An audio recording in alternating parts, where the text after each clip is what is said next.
bringing democracy. We have some unions that have fantastic democracy principles and in action, some that are pretty poor, and some in the middle. We're here to make sure all unions are fully democratic and governed and controlled by the workers. However, it's not just about pure democracy. We have 4 pillars. The first one is democracy. The second one is coordinated bargaining. We believe worker power comes from workers coming together. More workers at the bargaining table means more power for workers, means bigger wages, etc. Second one is organizing. We believe we need tens of thousands of rank and file workers trained in the field, organizing all the workers who are out there wanting to be organized into their union. And we need more workers like these trained and in the field doing that. That's our third pillar. And the fourth one is strike power. Workers need strike power, as we see, and we have workers here who have led strikes recently and won. Unions need to get ready to strike, be fully prepared, and democracy is the portal into those other 3 things: coordinated bargaining power, organizing big, and worker strike power.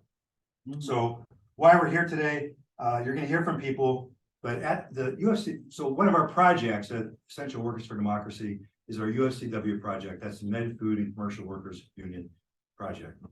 And we went to the 2023 International Union Convention. There were locals there who put forward a number of democratizing amendments and resolutions at that convention. The convention was dominated by paid staff and officers. Rank and filers spoke to these amendments, but they got defeated because of the way the room was constructed, who was in the room.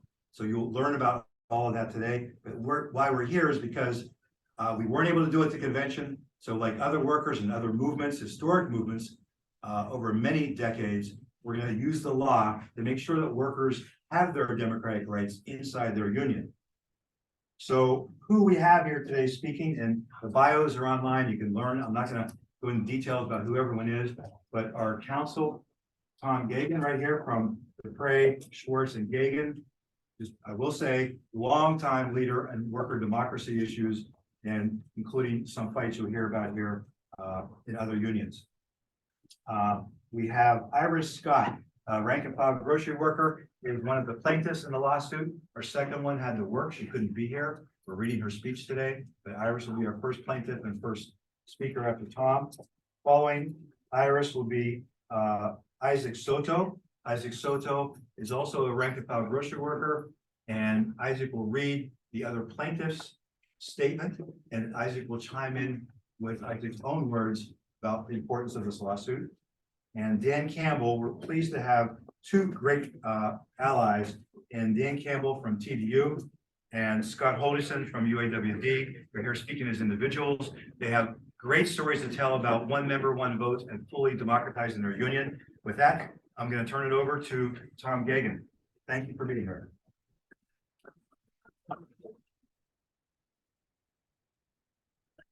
Earlier this morning in the Federal District Court in Washington, D.C., our firm filed a action on behalf of 2 rank and file members of UFCW. Those are John Berry of Washington State and Iris Scott of Massachusetts. Our principal claim argument in this case is that UFCW and its rules and practices for electing and selecting delegates at its convention is in violation of the Labor Management Reporting and Disclosure Act of 1959, and in particular Title I, which states that every member of that organization has an equal right and privilege to vote and to hold the union leadership accountable to it. UFCW and its current rules and practices doles out unequal rights and unequal voting power from one UFCW local to the next. In Iris's UFCW local 1459 with 4,000 members, they have proportionally far more voting power than in Miss Berry's UFCW local 3,000 with more than 50,000 members. And this diminishes Miss Berry's voting rights while increasing Iris's rights. On the other hand, in Iris's local, there is a greater proportion of the delegates who are ex officio appointed by virtue of holding union office in the first place. so that both in the small and the large locals, the rank and file voice and voting power is diminished. This has been true. If you look at the history of UFCW conventions and the decline in the number of delegates and the number of rank and file elected delegates who aren't officers or paid staff. So in violation of federal law, UFCW's system is designed and has the intent and certainly the effect of limiting the accountability of the UFCW leadership and its officers to its rank and file members on such critical issues as elections of the top officers, dues, organizing across the board. We are asking the court under section 101B of the Alamardier, the act I was just referring to invalidate this disparity in voting and provide a system that allows all 1.1 million UFCW members an equal or reasonable right to vote and to be heard and to hold the leadership of the UFCW accountable. We're not asking for a precise one member, one vote necessarily, but for some more reasonable parity in the voting power of members from one local to the next in the UFCW. If the court rules in our favor, it would be another example where legal action could revitalize a major American union, just as legal action, our firm represented TDU, Teamsters for a Democratic Union, in 1991 in a lawsuit that led to the establishment of rank and file voting, and we represented recently UAWD in connection with the litigation of the auto workers. This is another example of a suit that is intended to bring the membership into the union and make the union alive. Thank you.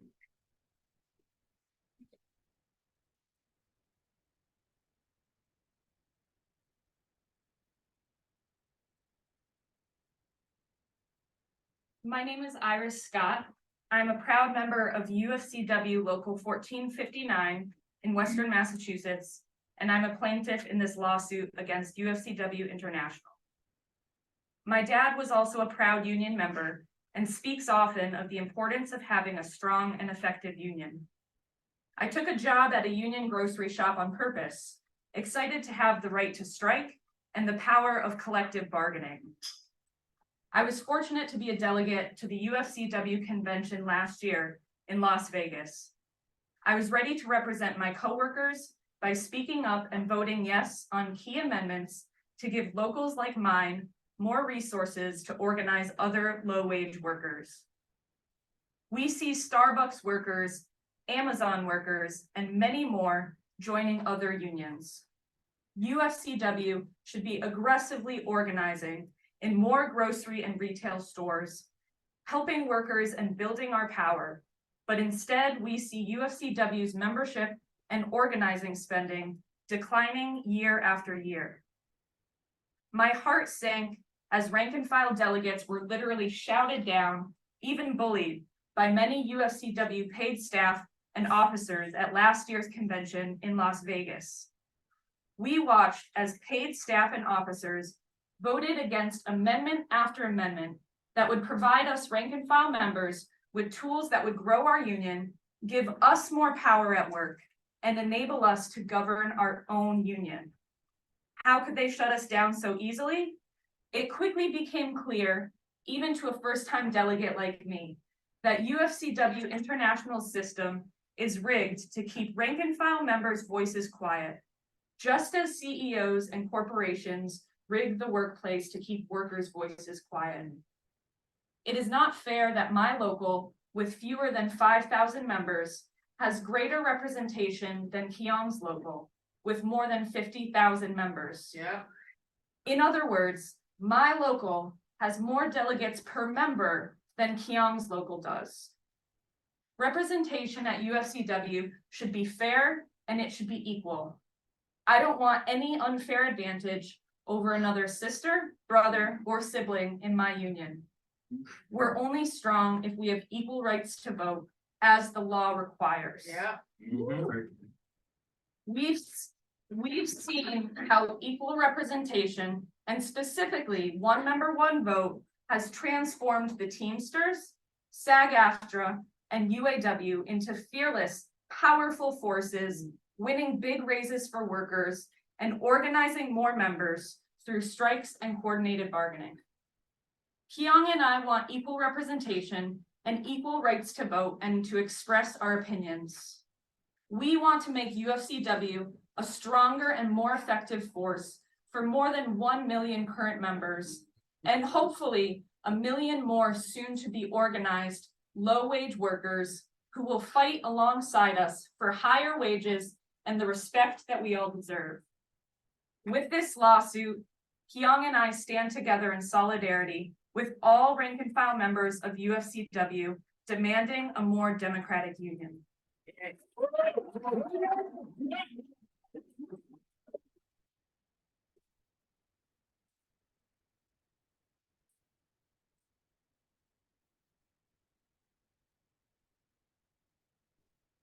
Around in front of the table. Make some more room. Yeah, Yeah, you guys are down welcome. here. Sorry, Yeah. we'll just go. Come inside. You guys are welcome to sit Come on here. inside. Keep coming, there's lots of room for you. Come on in, please, we want everyone to be able to. It's awesome, thank you. Keep going. Sorry, folks, we're just filing people in.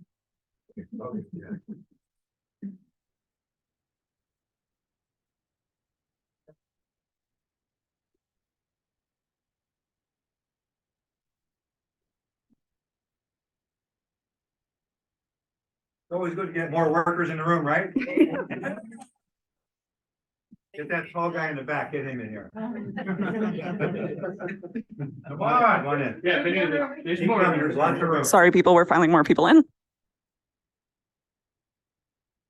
All right, Isaac, go ahead. My name is Isaac Soto. I'm a grocery worker and proud member of UFCW Local 99 in Phoenix, Arizona. While I'm not a party to this lawsuit, I'm keenly aware of the impact of UFCW's international rules on workers' lives. At Local 99, we recently concluded negotiations on a grocery contract. While any advance is welcome, we on the shop floor know through our lived experience that more is needed and more is possible. I believe this takes a higher level of coordination across locals in our union and an activated membership at the head of the fight. On the shop floor, on the picket line, and yes, at the bargaining table. To realize this potential, we need to have these conversations openly and widely. Any good faith observer will attest that this did not occur at the UFCW International Convention last April. If this lawsuit succeeds, it swings open the door to broad and genuine rank and file participation in the governance of our union. It also closes the door to an endless cycle of precarity. It means my coworkers make rent, feed their kids, and live as more than just numbers on a spreadsheet. I'll now read Count Berry's statement. My name is Kyung Berry. I've worked in grocery for 20 years in Washington State. I'm a proud member and board member of UFCW 3000, the largest UFCW local with more than 50,000 members in Washington, Eastern Oregon, and Idaho. I'm also president of the board of Essential Workers for Democracy. I'm joining this lawsuit because over the last 2 decades, I've seen firsthand how UFCW International has become less and less democratic. I don't mean political, Democrat or Republican. I mean democracy where everyone has an equal voice and fair representation. Democracy rights for union members should not vary by a 300-to-1 ratio depending on the size of the local union you belong to. But that's what's happening at UFCW International in violation of federal law. UFCW International has not lost 40% of its membership, but it has lost about 40% of delegates coming to the convention every 5 years. In 2008, about 2,500 delegates came to the UFCW convention to vote for officers and policy changes. In 2016, only about 1,600 delegates were there to vote. In 2023, there were even fewer delegates, and by our counts, more than half of them were paid staff and officers. Why? because the rules effectively discourage local unions from bringing rank and file members to the international convention. Fewer rank and file delegates means more paid staff and paid union officers voting, which is why we saw popular pro-democratic amendments like one member, one vote fail at the 2023 convention in Las Vegas. This isn't an accident. It's the way UFCW International has rigged the system to keep certain people in power indefinitely, and it's illegal. Someday I'll retire, and when I do, I want to know my coworkers and fellow union members have a better, stronger, more powerful UFCW International with an active and healthy democracy, where every member has an equal voice and fair representation like at the Teamsters, UAW, and other major unions.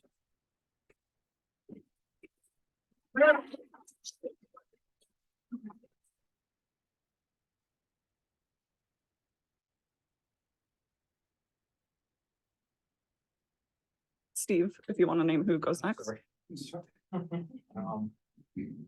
Scott Holdison is next from UAWD.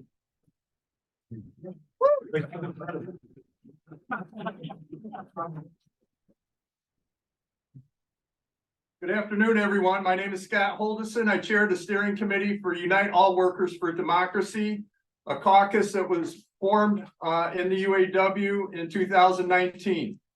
We won direct elections for our international officers in 2021, and there's a stark contrast to the conditions for workers from before and after that referendum victory.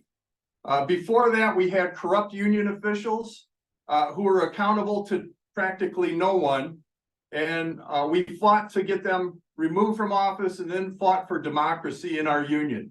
Since then, we've elected the first ever directly elected international UAW president, Shawn Fain.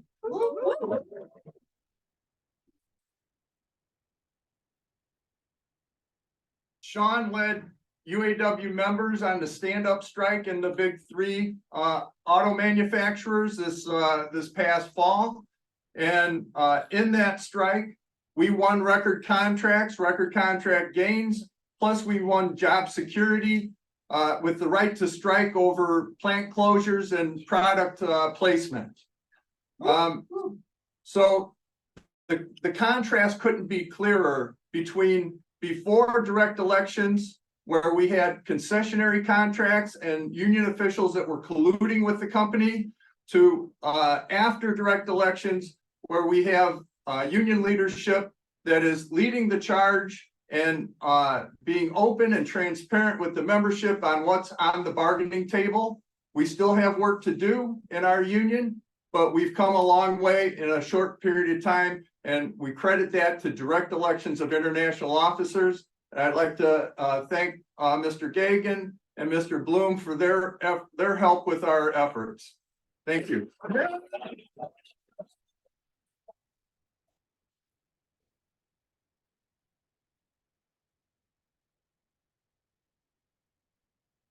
Thank you, Scott, and thank you for cheering us on in our fight. And we're on broad shoulders, so thank you. You're welcome. The next brother is from Teamsters for a Democratic Union, and that's where I got my first inspiration back in the 90s.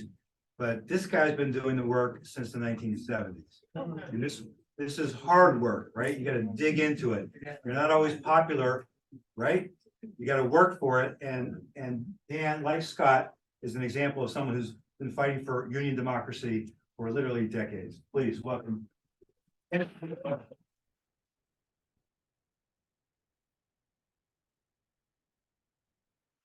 Happened overnight, but it's a 50-year night. My name's Dan Campbell, and I'm a retired Teamster member and a former union representative here in Chicago and in Wisconsin. For decades, I did my part to help lead Teamsters for a Democratic Union, or TDU, in the effort to reform the International Brotherhood of Teamsters. We owe thanks to Tom Gagan and his firm for their work to bring one member, one vote to the Teamsters during the Department of Labor or Department of Justice legal action and the subsequent consent decree, along with many others. It takes rank and file members who've had the courage to buck the status quo to face criticism and sometimes worse. It's the Teamsters after all, to make their union better for all members. Rank and file members helped restore Teamster trust in our union. We built our movement from the bottom to win at the top. We elected a pro-reform, pro-worker slate that opened up decision-making and contract negotiations into transparent, more powerful model. This is great, but our work of empowering and educating workers will never stop. We saw the big ripple effects for real people last year. A fired up and empowered Teamsters machine, driven by rank and file members, led 340,000 UPS Teamsters to a historic nationwide contract where we ended the disastrous two-tier system and where drivers will make an average of 170,000 in wages and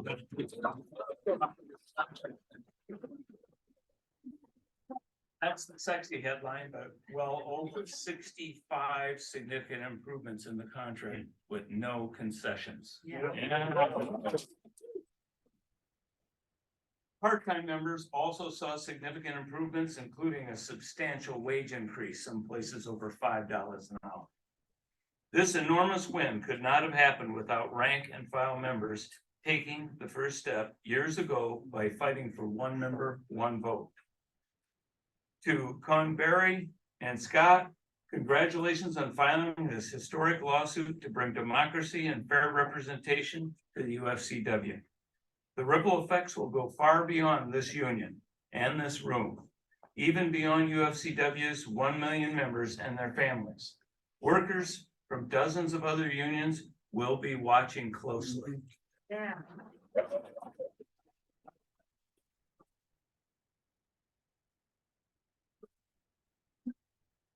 You guys moving a little bit on the left. Thank you. I want to thank all the speakers, and we're gonna turn it over to questions, but I want to make just 2 points quickly. The first one is Dan spoke to coordinated bargaining and the powerful victory in the Teamsters Union with 340-some thousand workers at UPS that we all just witnessed. And similarly in UAWD, thousands of workers and multiple employers came, but they did it through, well, just courage and striking and all of that, but essentially at one time. If we had all of the grocery workers in the 2 biggest employers, so that's Kroger and Albertsons, bargaining as one, it would be nearly 700,000 workers bargaining at one time. And I make that point because, again, we want democracy. Workers want to govern their union, but they want to govern their union so they get big raises, so they can protect their families, so they can organize their brothers and sisters and siblings into the labor movement. That's the point of democracy. The second thing I want to say is, I'll think of it. I'll come back to it. So we're going to do questions now from the press, and I think Kelsey's going to help us direct those. So any questions from the press, and it could be for any one of the speakers. Yeah. I wonder if the attorney could speak a little bit to the legal basis for this lawsuit compared to what happened at UAW and Teamsters also. The question was for the attorney to answer a question about the legal lawsuit. Yes, I'd be glad. This suit is brought by the members themselves, even though members participated in the RICO action brought by the U.S. Attorney against the Teamsters in 1989, and members were represented in connection with the UAW litigation. In this case, the members are initiating the litigation, and it is attempting to shape the voting power of members in connection with convention elections. We're not seeking direct rank and file elections of the top officers, although that might be a good thing. But we are trying to move the UFCW convention system to something that is more closely approximates rank and file voting, rank and file control over the selection of the top officers by giving rank and file members more opportunity to elect rank and file delegates to participate at the convention. To answer your question, Hamilton. So the other detail is that while the suit is being filed, as Tom just said, by rank and file grocery worker plaintiffs, this system of delegate allotment is used in a lot of different unions. So should we prevail in this suit, it would have an effect, on a number of other unions. We did research examining this system throughout the labor movement, and the UFCW is at the top of the worst list in terms of most disproportionate. Other questions? Yes. Hey, Henry Behan from Working Mass. Yeah. How is the caucus planning to use this suit in order to build the reform movement in the UFCW? Yeah, so who wants to take that? I can also speak to it, but anyone else want to speak to that question? In I mean, your Iris, workplaces, do either? you, Sorry? Iris, would you want to? I feel like you have very direct Sure. experience.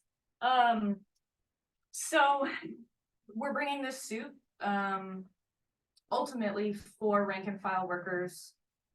We are the union, as everyone in this room knows. We need to remind our own union of that. And we need the decisions that the union makes, all the way from the top down to the bottom to be representative of all of us workers. More than 1 million workers, and our voices have been suppressed for decades because of this system of apportioning delegates. So if we can fix this system, we'll not only see like many more rank and filers at the convention itself, we'll also see like the biggest locals finally getting their share of delegates, which is hugely important. And it's not until we can get rank and filers in that room making decisions to guide our union, until we can make bigger changes and put more money into organizing, capping staff salaries, things of that nature. So this is the first step in a much longer fight, but if we get a positive result from this lawsuit, it's helping the rank and file to basically reclaim our power within UFCW. I feel like that answered your question. I have a couple other just quick comments on it. So the little math tutorial here. So under the current system, the unfair system, the largest local got 29 delegates to the convention last year. If they were to get it where everyone got the same apportionment, equal apportionment, then they would have had 98 delegates at that convention, just to give you a sense. But this is about the members under the law, the members' rights, equal right to vote. That's what the underlying piece of it is. And the other thing, from an organizing point of view, which I think part of what you're asking, you know, tomorrow we have a meeting. We've been meeting over Zoom, like we've never met before, really. So last night and this morning. And so we're gonna be meeting tomorrow and thinking about how we use this to go ahead and talk to our coworkers and lift the union up. For many people, they don't know about the international union. It seems far away. They do get one member, one vote, and are universally supported. I haven't talked to one yet who's like, oh yeah, I don't want that. Right. Yeah, and to be clear too, this gives the opportunity to implement a system like one member, one vote. It doesn't necessarily immediately mean that one member, one vote happens. That's up to the rank and file members ultimately in the court. And that's because the law mandated one member, one vote for your local union officers. Like everyone knows they can vote for the local union. The law, in the machinations of Congress when they put the law together, did not make it so that people could vote for their top officers, right? That's why we're stuck at this place. The law is not great. Okay, I'm seeing we also have a reporter question in the chat. It reads, Marcy Brown with Politico. Can someone talk a little bit more about how the Kroger-Albertsons deal informed this lawsuit? Iris, I don't know if you want to talk about that, or the lawyer, or Steve. So.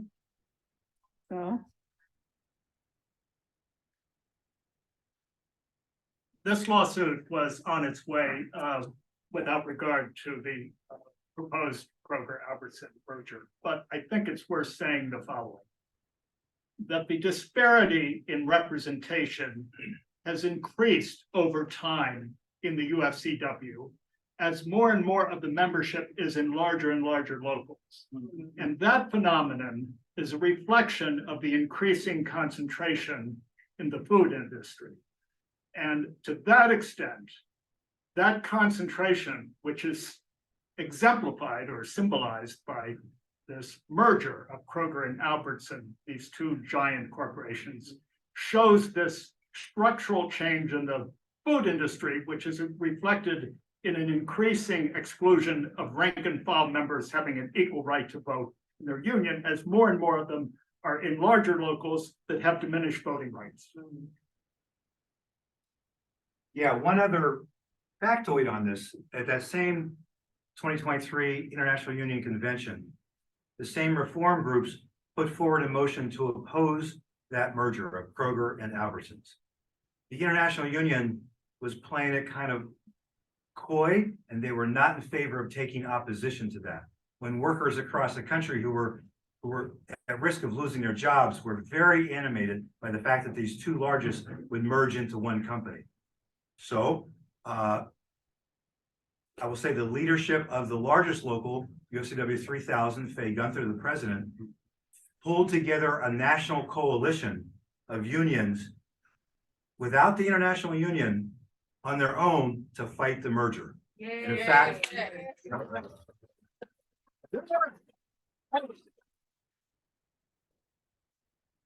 they were acting as if they were the International Union. And in fact, the merger is technically on hold. I'm not sure exactly what the frame of it is, but they worked with the Federal Trade Commission and members of Congress, the administration, to put the merger on hold. And I will say that had we had rank and file members in the convention hall at the time, the point of this lawsuit, there would have been strong opposition. The whole International Union would have thrown its entire weight in the opposition to that merger. So I think it's an excellent question, in the weeds a bit, but it points to what this lawsuit is about. Thank you. And thanks for being on Zoom. Any other questions? No questions in the chat at the moment. Any other questions of folks in the room? I feel like you had your hand up earlier, did you? Okay. All right. Any workers or Yeah. people from, yeah. So I'm a member of RWDSU Local 338. My name is Jacob. Hi. Yeah.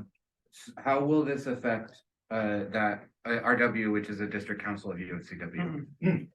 Good question. I don't know the answer to it, because just so people know, if you don't mind my explaining, the Retail Wholesale Department Store Workers Union, which is a historic union originating out of New York City, 1199, the healthcare union was born from that union. It's a powerful retail union, now not just confined to New York City, doing REI work, etc.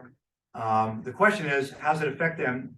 It's based on the fact that RWDSU was a separate union that affiliated with UFCW. And so I don't really know, except the fact that you would be able to vote for your top officers at the UFCW.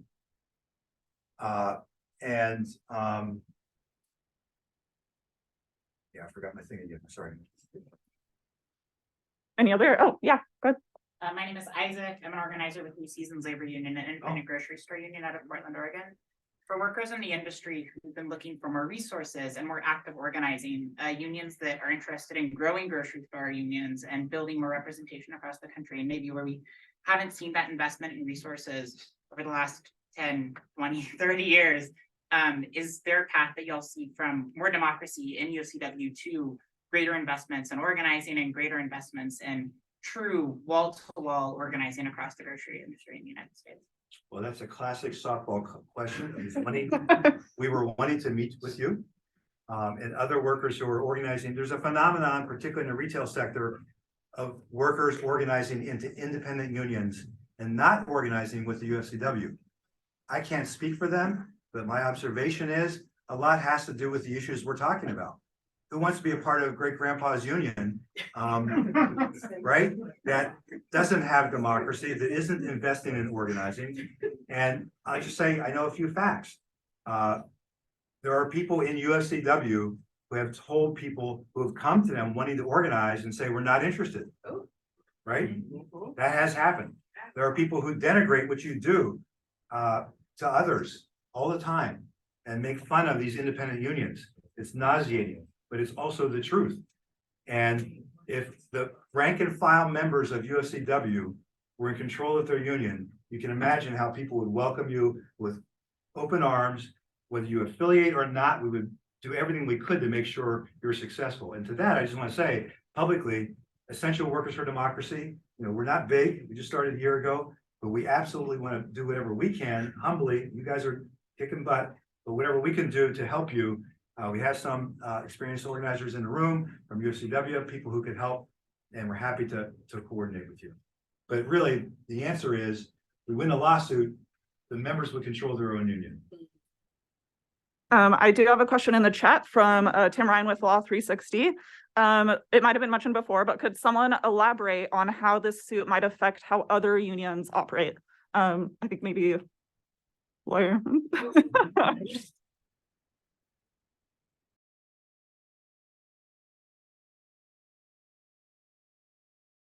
I know that as a lawyer for different rank and file groups. UAWD took inspiration from TDU, which took inspiration from the Mine Worker for Democracy project. So in that sense, just as a act of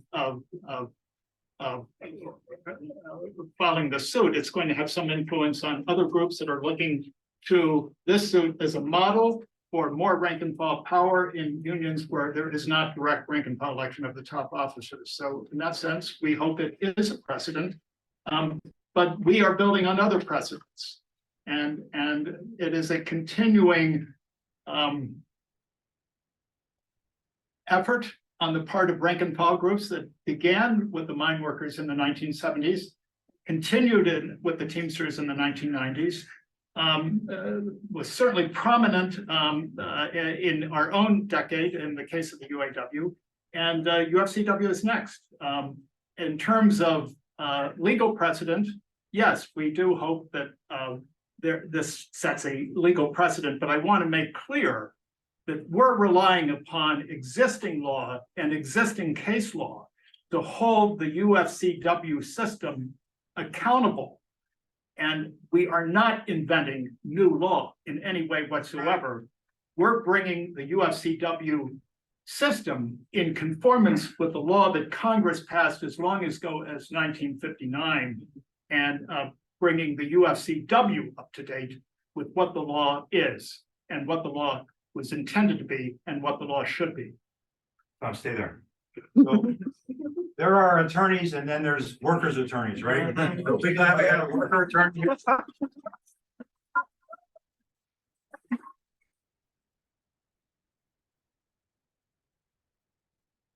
And thank our legal team, and Will Bloom has also been working on it in the back of the room, also working very hard on this. We're honored to have attorneys who have done this good work. Just to answer a little more directly on unions, and this is not to condemn any union, but to suggest others, when we did our research, who have similar kinds of delegate allotment systems, right? So that would include the graphic communications workers. That's not right. I'm reading those already have it. Sorry, I take that back. Excuse me for saying that. Graphics communications has one member, one vote. So that list is long. I'm not going to read. People don't think there's a lot. There's over 20 unions who currently have some form of one member, one vote. But the ones who have a similar structure to UFCW include AFGE, SEIU, Unite Here, firefighters, bakery confectionery workers, carpenters, bricklayers. I began as a bricklayer back in the day, and IUJAT. I don't know who that is. And HHWA, not sure who that is. Anyway, so the unions that could be, and I don't know if you want to speak to it, Tom, but who have a similar structure, and if we win this lawsuit, that could affect them, right? Yes, absolutely. Okay, there was a follow-up question. Let me look at it. So just to clarify, can you elaborate more? One, why non-LMRDA? Oh, wait, okay. Why non-one member, one vote policies violate LMRDA when unions have had them for decades? The best unions have not had them for decades, and the equal right to vote has been enforced again and again in the courts. So the question here is bringing the existing system of electing delegates in conformance with the equal right to vote. The equal right to vote is set out in Title I of the LMRDA. That title is enforced by rank and file members, not by the Secretary of Labor. And too often, members have let the Secretary of Labor, under a different title, control how the system works. The members themselves, and this was a specific intent of Congress, have an obligation and authority to police the system to ensure that there's an equal right to vote. So there has been no, I would say there have been many unions who have different practices with greater or different degrees of equal right to vote. It is true that in some unions, this has gone on for a long time, but in the case of the UFCW, it's not just that it's gone on, it's become worse over time.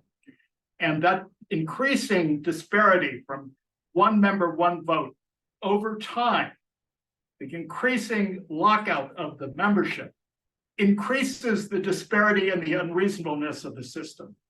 And that's why the time is right now for correcting that disparity. So there's a historical process, of course, in all unions. They change and they morph over time. And over time, some of these unions get way too out of line with a reasonable allocation of voting power in the membership. That's the case of the UFCW. So you have to keep in mind that this is not a static situation.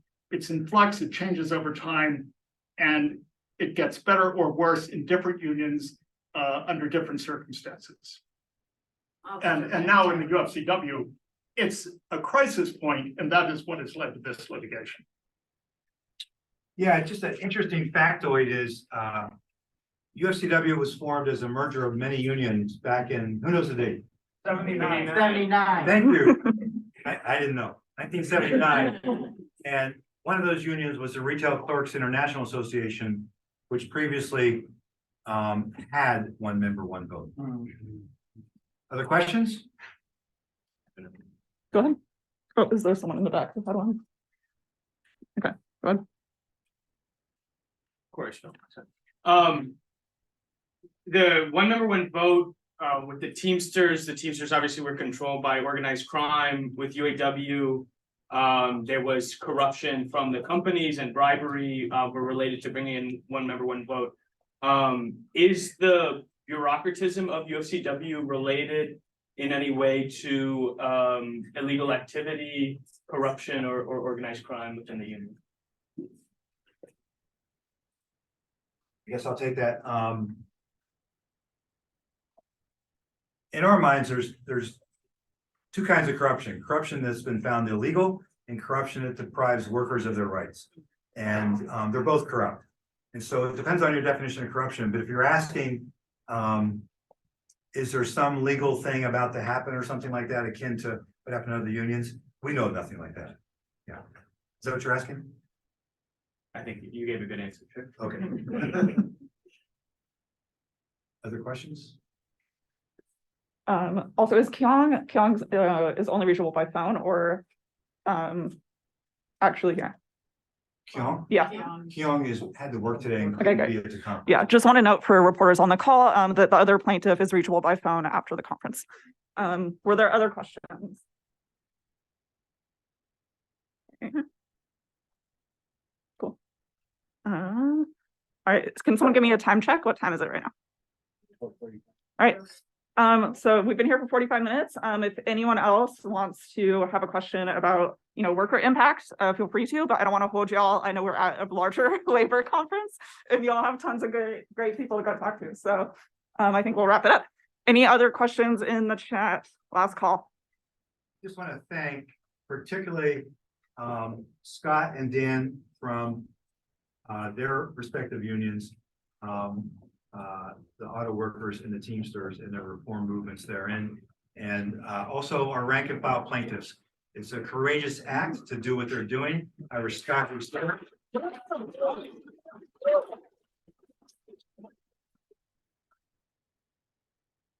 Shout out to Kyung Berry, who's not here, but she also has put herself on the line as a rank and file plaintiff.